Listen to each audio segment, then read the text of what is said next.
इस वीडियो में हम लोग डिस्कस करने वाले हैं कंप्लीट मेंडेलियन जेनेटिक्स। तो चलिए स्टार्ट करते हैं।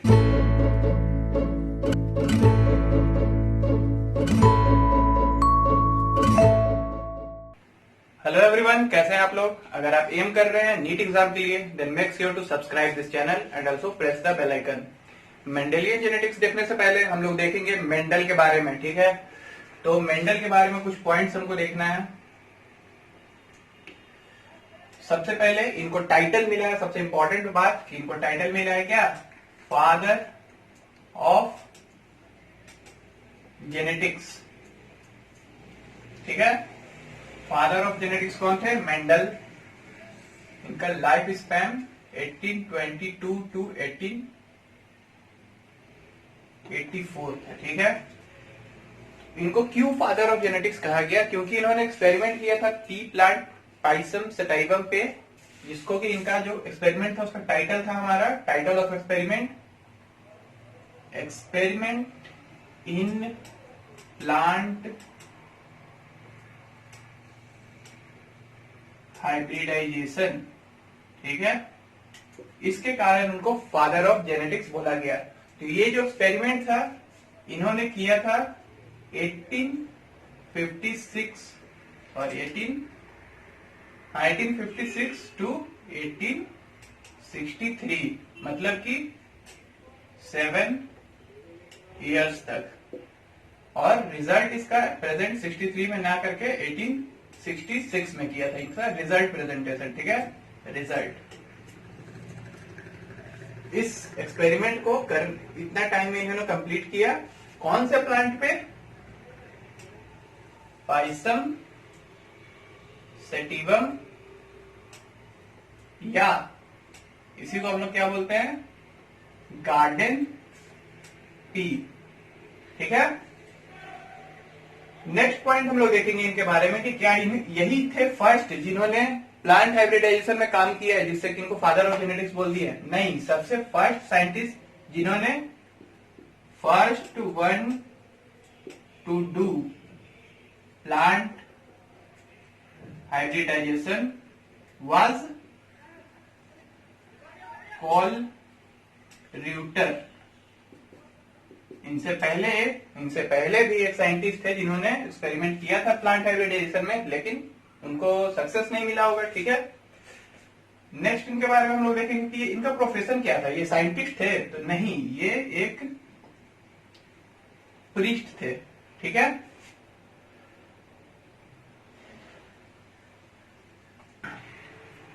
नेक्स्ट एक इंपॉर्टेंट पॉइंट है हमारे पास, टर्म जेनेटिक्स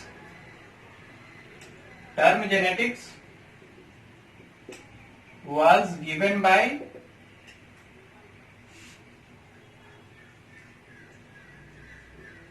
बेटसन, ठीक है। यहाँ पे 3 साइंटिस्ट का नाम मेन हमारे मेंडल, जिनके बारे में जिनका जेनेटिक्स हम लोग आज पढ़ने वाले हैं। First one to do plant hybridization and one who gave term genetics. ये कुछ पॉइंट था मेंडल के बारे में, उनके एक्सपेरिमेंट के बारे में। अब हम लोग देखेंगे ये जो एक्सपेरिमेंट मटेरियल लिए थे पाइसम सेटाइवम या गार्डन पी, इसमें कुछ कैरेक्टर रहा होगा, कुछ स्पेशल रहा होगा, तब इसको सिलेक्ट किया गया था।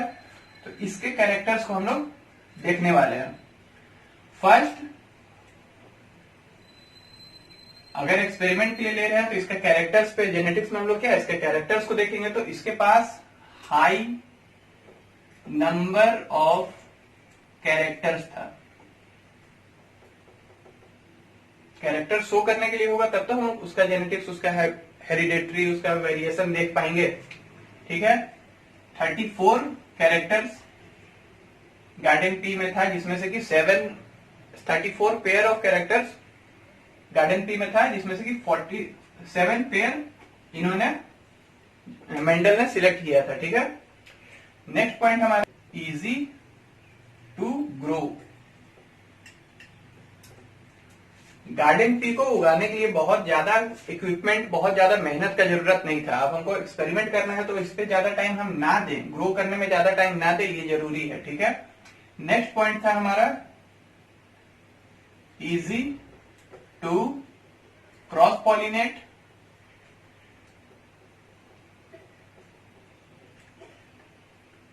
Next, easy to self pollinate.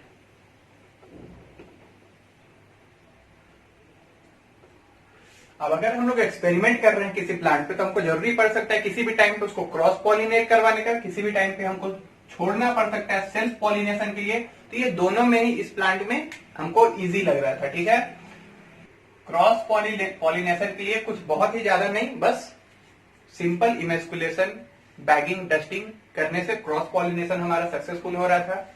Next, self pollination खुद से हो जा रहा था, क्योंकि इसका एंड्रोसियम एंड गाइनोसियम कील, फ्लोरल पेटल्स जो होते हैं कील, उसके अंदर में इनक्लोज होने के कारण पॉलिनेशन, सेल्फ पॉलिनेशन भी इजिली हो रहा था।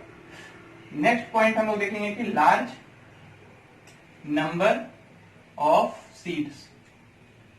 अब कोई एक्सपेरिमेंट किए, उसका लार्ज नंबर ऑफ सीड यानी कि लार्ज नंबर ऑफ रिजल्ट, ज्यादा रिजल्ट मिलेगा, हम लोग अच्छे से ज्यादा उसको एनालाइज कर पाएंगे। इसका सीधा मतलब है कि large number of result. Next, short life spam. इससे क्या होगा? शॉर्ट लाइफ स्पैम से फास्ट रिजल्ट। इससे हमको सिंपली बस फास्ट रिजल्ट मिलेगा, जो कि एक्सपेरिमेंट के लिए अच्छा है। ठीक है, यहां से नेक्स्ट हम लोग देख लेंगे कैरेक्टर्स। कौन कौन सा कैरेक्टर्स था जो कि मेंडल सिलेक्ट किए थे। ठीक है,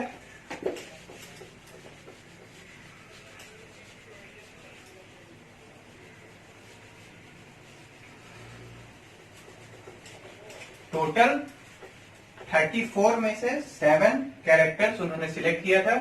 तो पहले हम लोग देख लेंगे कि कैरेक्टर, कौन सा कैरेक्टर जिसमें से कि हर कैरेक्टर का 2 ट्रेट होता है। Character trait, genetics, variation, heredity, ये सब वर्ड टर्म अगर आपको कोई प्रॉब्लम लग रहा है तो आप इसका पहला वीडियो देख सकते हैं, लिंक आपको डिस्क्रिप्शन में मिल जाएगा। सारा टर्म मैंने उसमें क्लियर किया है, जीन। ठीक है, तो यहाँ पे कैरेक्टर में मतलब टर्म में आपको कोई प्रॉब्लम नहीं होगा, उस वीडियो को आप देख लीजिएगा पहले। ठीक है, तो हम लोग बात कर रहे हैं कि कैरेक्टर, हर कैरेक्टर का होता है 2 ट्रेट। एक ट्रेट होता है हमारा डोमिनेंट और दूसरा होता है रिसेसिव। ठीक है, तो जो मेंडल सिलेक्ट किए थे 7 character and 7 pair of traits. First character था प्लांट हाइट। अगर ये कैरेक्टर का ट्रेट डोमिनेंट होगा तो ये होगा प्लांट टॉल, और अगर रिसेसिव होगा तो ड्वार्फ। ठीक है, नेक्स्ट,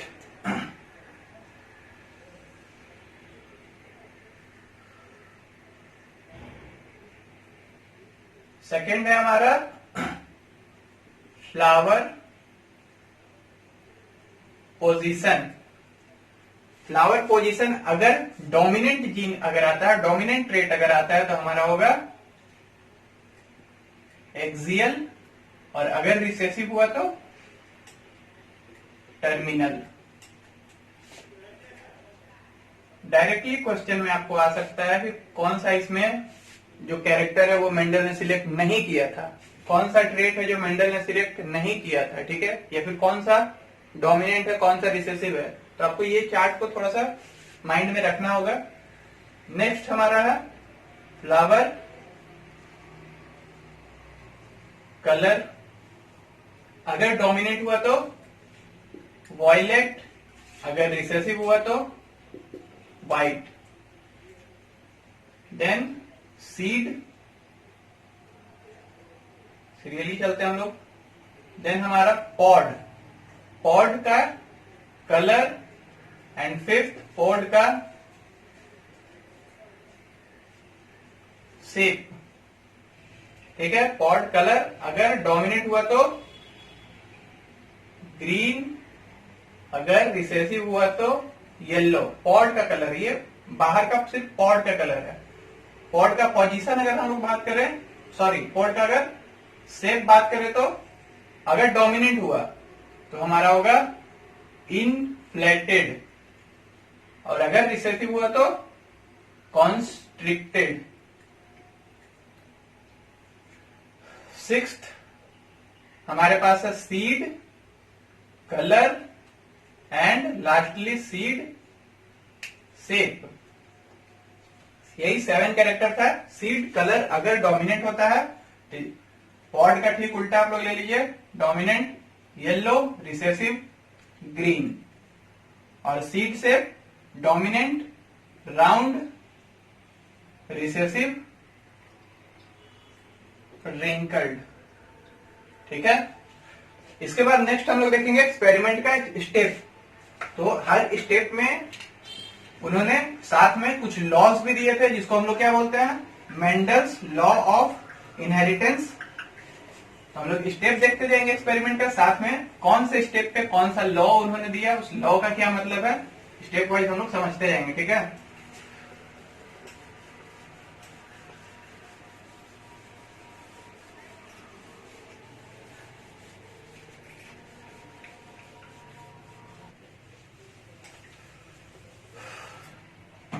स्टेप्स में हम लोग सिंपल यहां पे पहले समझ लीजिए। स्टेप्स शुरू करने से पहले यहां पे 2 चीज होने वाला है। पहले होगा मोनोहाइब्रिड क्रॉस,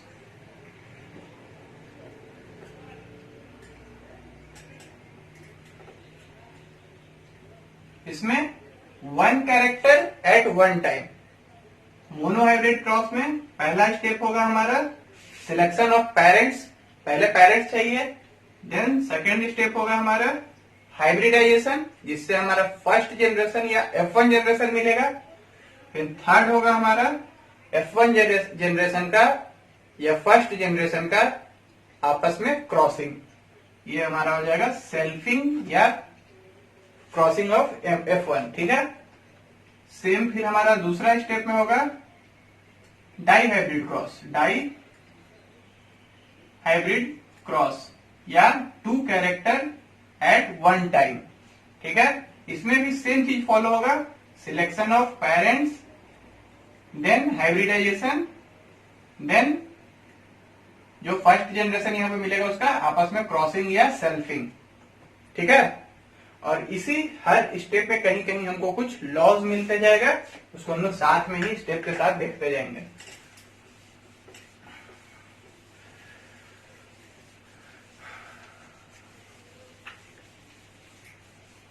फर्स्ट क्या है हमारा, मोनोहाइब्रिड क्रॉस।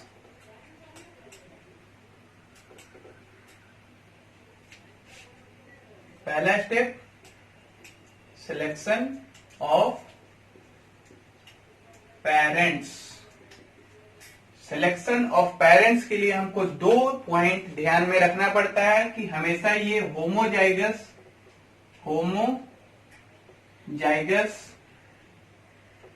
या प्योर होना चाहिए, होमोजाइगस या प्योर वैरायटी होना चाहिए। ठीक है। दूसरा, ये होमोजाइगस या प्योर वैरायटी हमको कैसे मिलेगा, कंटिन्यूअस सेल्फिंग से। ठीक है। आपस में ही बार बार सेल्फिंग कराने से हमको लास्ट में होमोजाइगस प्योर वैरायटी मिल जाएगी। ये होमोजाइगस का क्या मतलब होता है, क्रॉसिंग का क्या मतलब होता है, प्योर वैरायटी का क्या मतलब होता है, ये सब टर्म अगर आपको कहीं प्रॉब्लम हो रहा है तो आप पिछला वीडियो देख लीजिएगा, लिंक आपको डिस्क्रिप्शन में मिल जाएगा। ठीक है। सिलेक्शन ऑफ पेरेंट्स यहां से मिल गया हमको, पेरेंट कैसा लेना था, होमोजाइगस। तो एक कोई कैरेक्टर जो कि एनसीईआरटी में लिया गया है, टॉल का होमोजाइगस एक पेरेंट ले लिए, मतलब हाइट के लिए टॉल एंड डॉर्फ का पेरेंट हम ले लिए, होमोजाइगस दोनों प्योर वैरायटी हमको मिल गया। सेकेंड हमारा क्या करना है, इसका दोनों का हाइब्रिडाइजेशन करवाना है।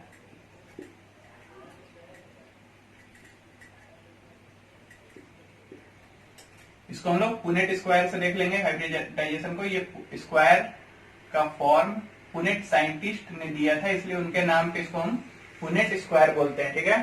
तो एक पेरेंट का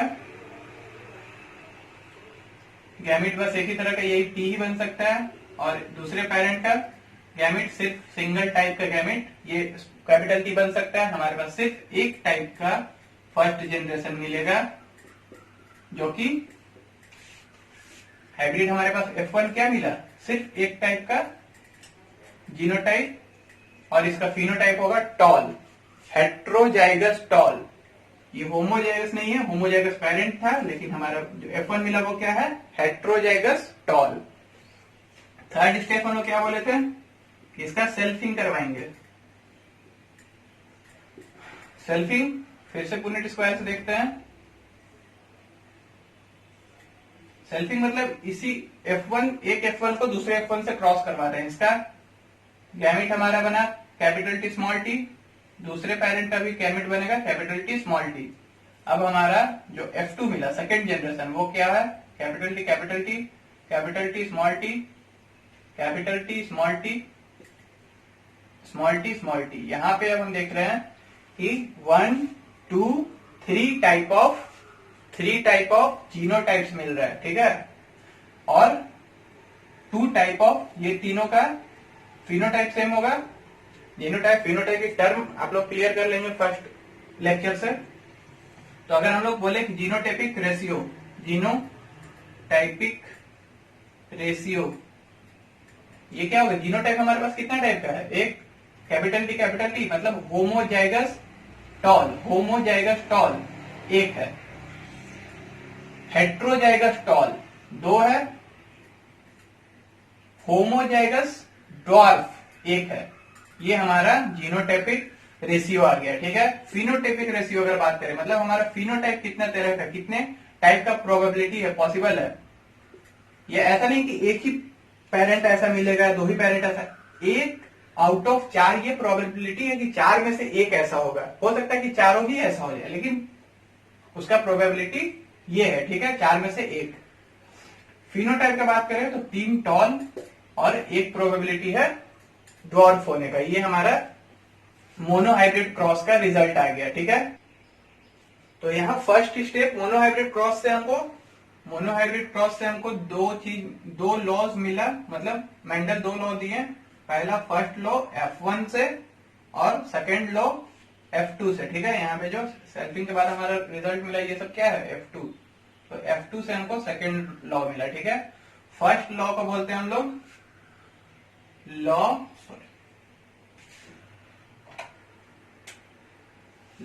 ऑफ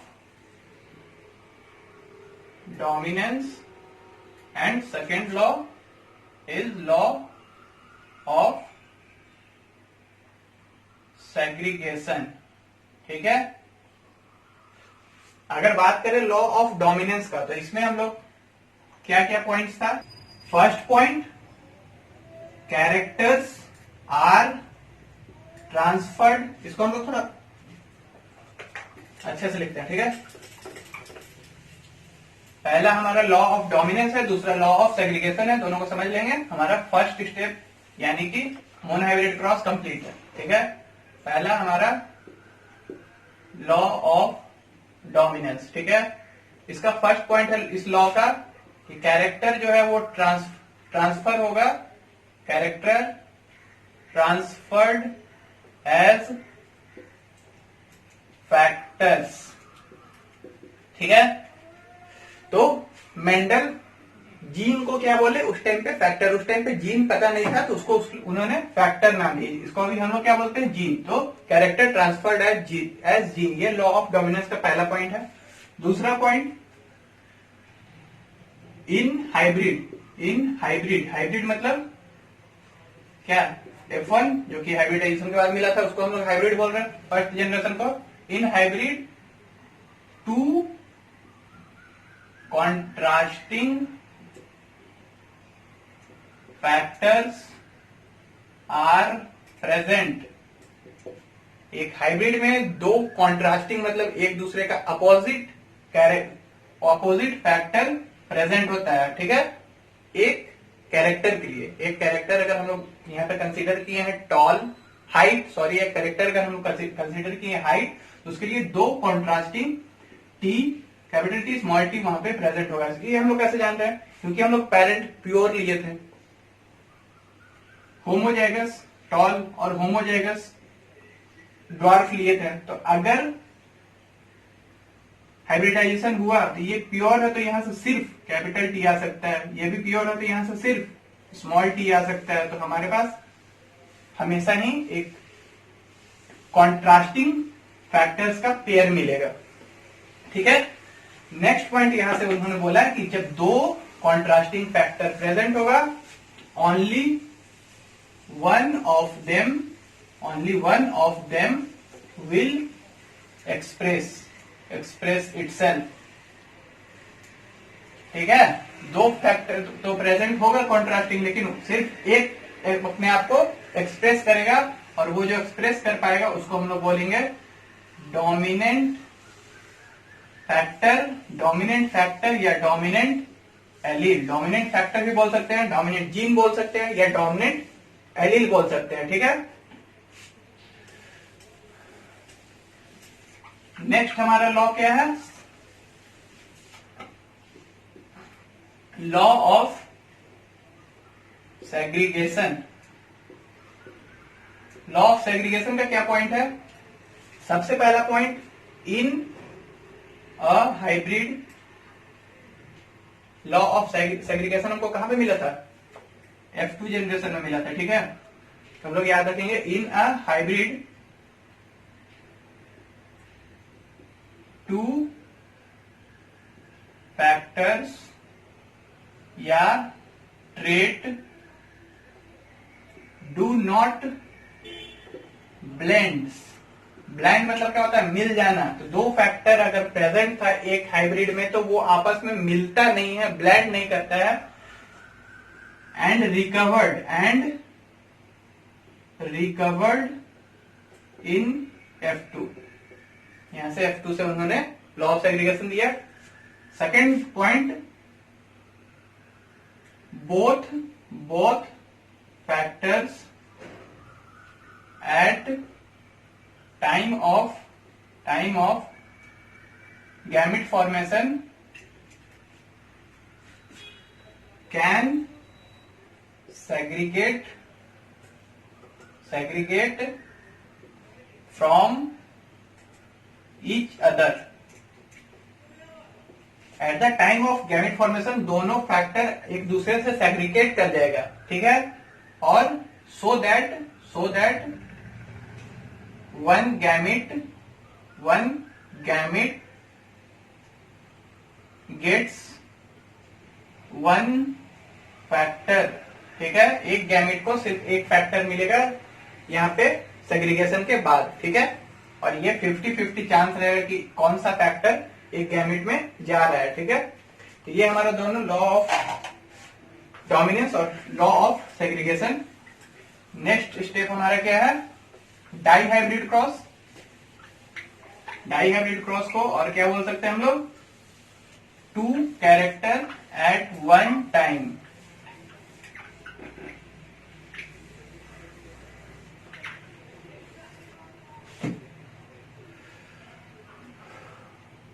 डाइहाइब्रिड क्रॉस हम लोग नेक्स्ट सेकेंड स्टेप देखने वाले हैं। तो इसमें हम लोग फिर से वही पेरेंट सिलेक्ट करेंगे जो कि होमोजाइगस प्योर होगा, लेकिन दो कैरेक्टर इस बार ले रहे हैं। तो हम लोग ले लेते हैं seed shape and seed colour. Seed shape dominant क्या था? राउंड। सीड कलर डोमिनेंट क्या था? येलो। ये हमारा प्योर डोमिनेंट पेरेंट मिल गया first. Second parent pure recessive यानी कि रिंकल्ड के लिए राउंड का रिसेसिव फॉर्म क्या होगा? Wrinkled and green.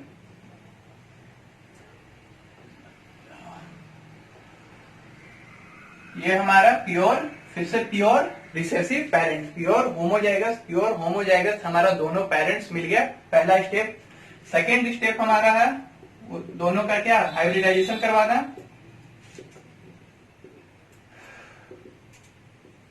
हाइब्रिड हमारा क्या मिल जाएगा?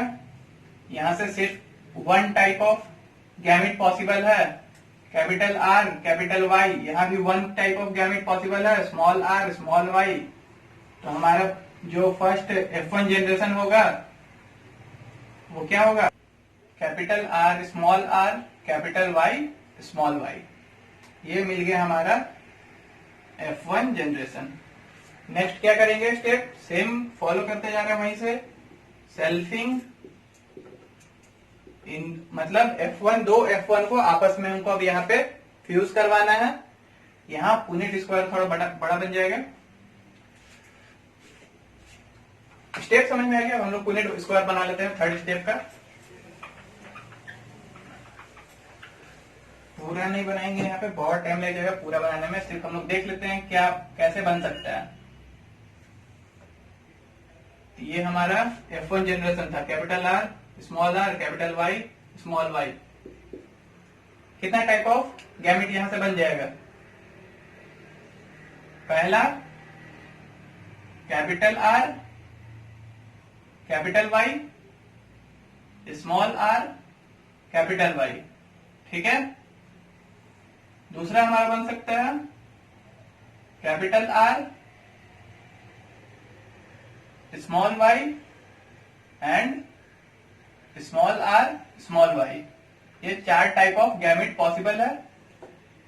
दूसरा F1 का जो पेरेंट होगा वो भी सेम इधर बनाएगा, सेम गैमेट्स।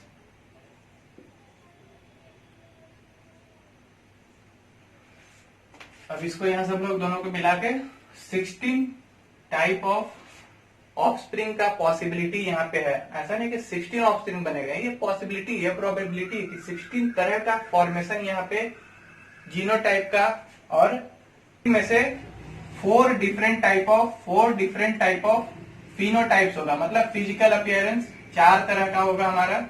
और 9 डिफरेंट टाइप ऑफ जीनोटाइप्स मिलेगा, मतलब 9 तरह का जेनेटिक कॉम्बिनेशन मिलेगा, ठीक है। अब यहां से हम लोग कैलकुलेट कर लेंगे इसका genotypic ratio and phenotypic ratio.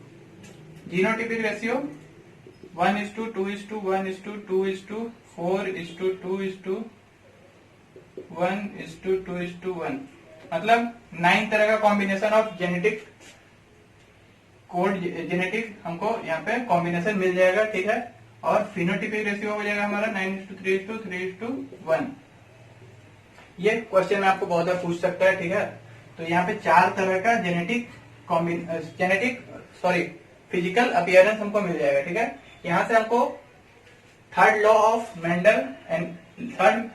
Mendel यानी कि लॉ ऑफ इंडिपेंडेंट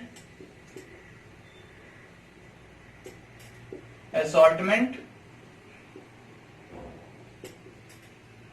देखना है, ठीक है। तो लॉ ऑफ इंडिपेंडेंट असॉर्टमेंट पहले तो कहां से मिला? तो डाई हाइब्रिड क्रॉस से। मतलब ये किसके बीच में होगा? 2 कैरेक्टर के बीच में। हम लोग जब 2 कैरेक्टर से यहाँ पे स्टडी करेंगे तब ये लॉ अपना इफेक्ट में आएगा। इसका हम लोग फिर से सेग्रीगेशन, लॉ ऑफ सेग्रीगेशन से थोड़ा सा इसको हम लोग रिलेट कर सकते हैं।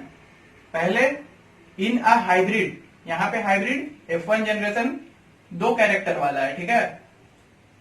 ये हाइब्रिड था हमारा first generation F1। In a hybrid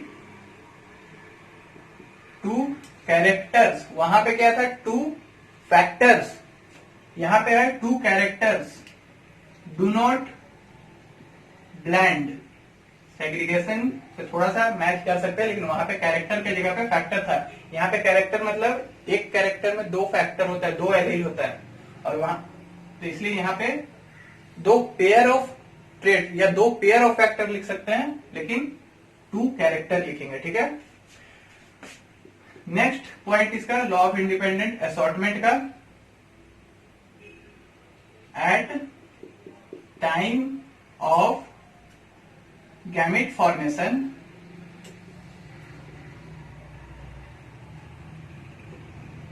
segregation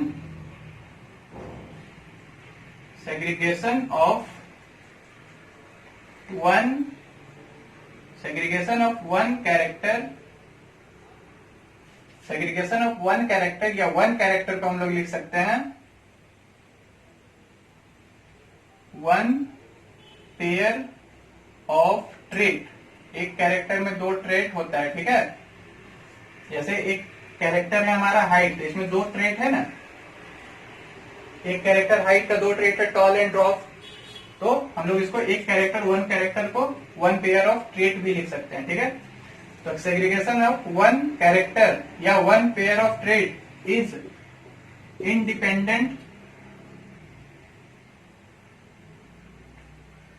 of other character या other pair of trait, ठीक है। so every gamete has equal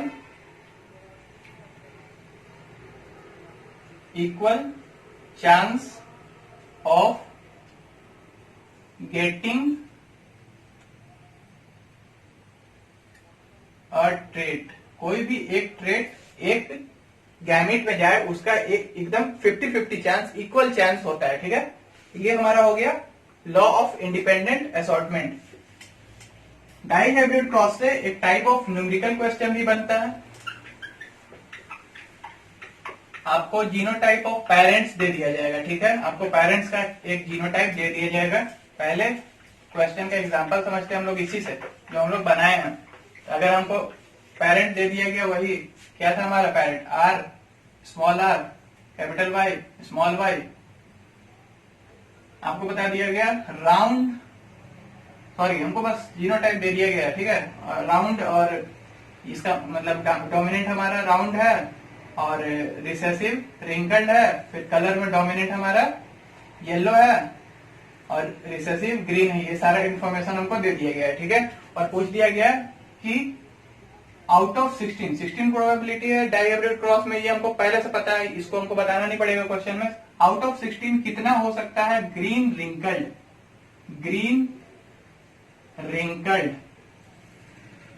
die hybrid cross. अगर आप देखेंगे तो सिर्फ एक प्रोबेबिलिटी है, यहाँ पे आंसर है 1 आउट ऑफ 16। ये है हमारा आंसर। अगर हमको पूछता है ग्रीन रिंकल्ड, कुछ और भी पूछ सकता है।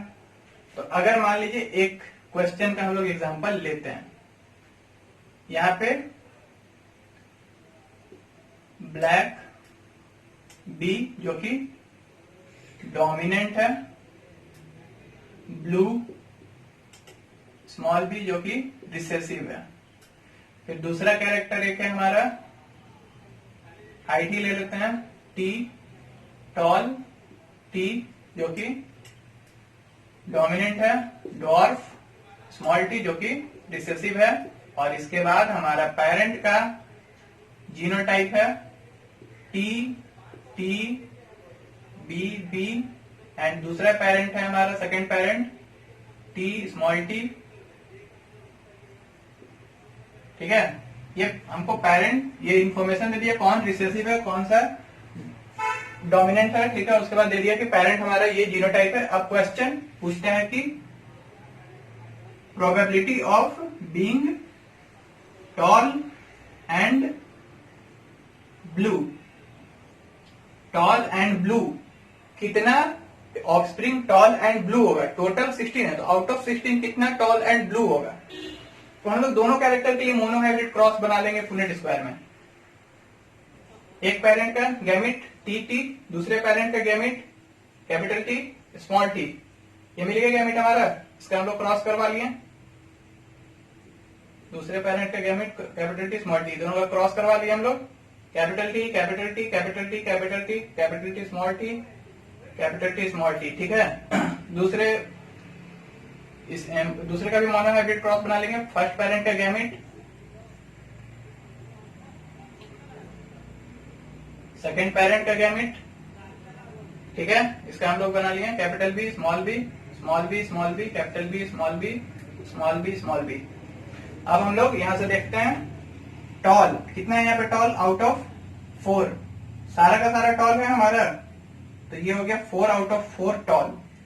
ब्लू कितना है यहाँ पे 2 आउट ऑफ 4 ब्लू है, तो 2 आउट ऑफ 4 हमारा ब्लू है। इन दोनों को मल्टीप्लाई कर देंगे, हमारा आंसर मिल जाएगा 4 out of 4 into 2 out of 4 equal to 8 out of 16 हमारा आंसर है। मतलब टॉल ब्लू 16 में से टॉल ब्लू 8 होगा। इस तरह का आपको numerical question dihybrid cross से आ सकता है। आज की वीडियो में इतना ही। वीडियो आपको अगर अच्छा लगा तो लाइक कीजिए, अपने दोस्तों के साथ शेयर कीजिए, चैनल को सब्सक्राइब जरूर कर दीजिएगा, बेल आइकन दबा दीजिएगा। तो मिलते हैं नेक्स्ट वीडियो में।